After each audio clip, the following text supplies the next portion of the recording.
Hi friends, hello నమస్తే. నేను మీ journalist గోపిని.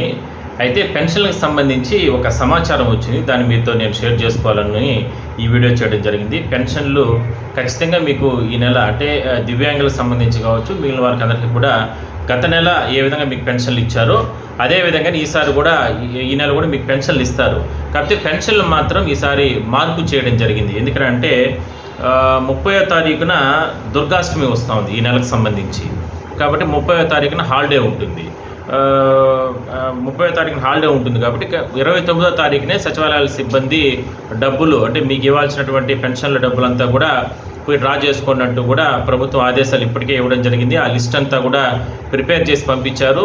మీకు గతంలో పోయిన నెల ఏ విధంగా పెన్షన్లు ఇచ్చారో అదేవిధంగానే ఈసారి కూడా పెన్షన్లు ఆ లిస్ట్ వచ్చేసింది. ఖచ్చితంగా మీకు అందరికీ కూడా ఎవరు ఆందోళన చెందాల్సిన అవసరం లేదు. అందరికీ కూడా పెన్షన్లు ఇస్తారు.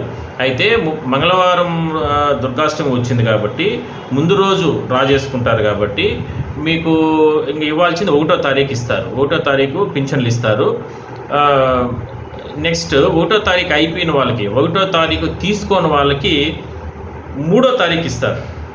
ఎందుకంటే 2వ తారీఖున గాంధీ జయంతి వచ్చింది కాబట్టి గాంధీ జయంతి సందర్భంగా ఇంకా సచివాలయాల సిబ్బంది హాలిడే ఉంటుంది కాబట్టి వాళ్ళు పెన్షన్లు ఇచ్చే అవకాశం ఉండదు.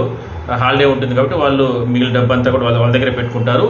ఇంకా 3వ తారీఖున ఇస్తారు. కాబట్టి మీకు ఇబ్బందులు ఉంటాయి. అది దసరా పండుగలు ఉంటాయి కాబట్టి దివ్యాంగులు కానీ లేదంటే మిగిలిన పెన్షన్లకు అందరికీ కూడా నేను ఈ విషయం చెప్పడం ఏంటంటే 1వ తారీఖున ఖచ్చితంగా అందరూ అందుబాటులో ఉండండి. ఎందుకంటే సహజంగా ప్రతి నెల ఏం జరుగుతూ ఉంటుంది, 1వ తారీఖు ఒకవేళ కొన్ని అనివార్య కారణాలతో ఏదో హాస్పిటల్కి వెళ్తూ ఉంటారు, లేదా ఏదో ఫంక్షన్లకు వెళ్తూ ఉంటారు, ఏదో లేదా ముఖ్యమైన కార్యక్రమాలకు వెళ్తూ ఉంటారు. అలాంటి కారణాలతో 1వ తారీఖు కొంతమంది పింఛన్లు తీసుకోరు.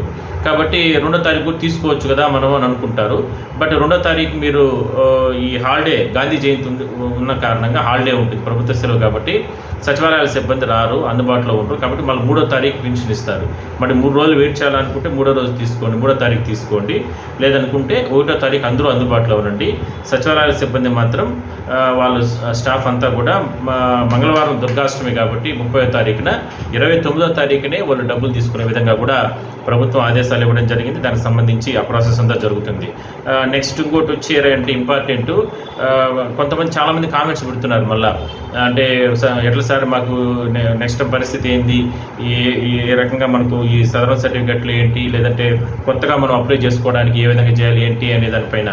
కానీ కాస్త సమయం పడుతుంది ఇవంతా కూడా క్లియర్ అవ్వాలా అంటే. కానీ ఇప్పుడు ఆల్రెడీ స్లాట్లు కొత్త సదరన్ సర్టిఫికేట్ అంటే అసలు పింఛన్లే రాని వాళ్ళకి, పింఛన్లే ఇబ్బందులు పడుతూ ఉండే వాళ్ళకి, వీళ్ళందరికీ కూడా కొత్త సదరన్ సర్టిఫికేట్లకు సంబంధించి కూడా ఇచ్చేందుకు ప్రభుత్వం ఆలోచన చేస్తూ ఉంది. బహుశా రేపు నెల అక్టోబర్ ఆ స్లాట్ బుకింగ్స్ ఇవన్నీ కూడా ఓపెన్ చేసే అవకాశం అయితే ఉంది. ఆల్రెడీ కొంతమంది అప్లికేషన్లు కూడా పెట్టుకున్నారు. మీరు ఏదైతే అంటే మరోసారి నోటీసులు కూడా ఇచ్చే అవకాశం ఉందంట. అంటే గతంలో నోటీసులు ఇచ్చిన వారికి కాకుండా ఈసారి మళ్ళీ ఈ 15,000 ఇవంతా కూడా తీసుకుంటున్నారే ఎవరైతే ఉంటారో వాళ్ళకి మరోసారి నోటీసులు ఇచ్చి డిఎంహెచ్ఓ స్థాయిలో అధికార సమక్షంలో వాళ్ళకందరికీ కూడా వైద్య పరీక్షలు చేయాలనేది ఒక ప్రభుత్వం ఆలోచన చేస్తూ ఉంది. చూద్దాం, మరి నెక్స్ట్ మంత్ అయితే ఒక క్లారిటీ వచ్చే అవకాశం అయితే ఉంది. సో మొత్తం మీద మాత్రం ప్రస్తుతానికి పెన్షన్ల విషయంలో కొద్దిగా మార్పు కాబట్టి 1వ తారీఖు తీసుకునేట్టుగా ఉంటే మీరు ఓకే, లేదంటే 3వ తారీఖుకి తీసుకునే రకంగా సిద్ధపడండి. 2వ తారీఖు గాంధీ జయంతి ఉంటుంది కాబట్టి ఇది ఒకటి అప్డేట్ చేద్దామని మీకు ఈ వీడియో పెడుతున్నాను.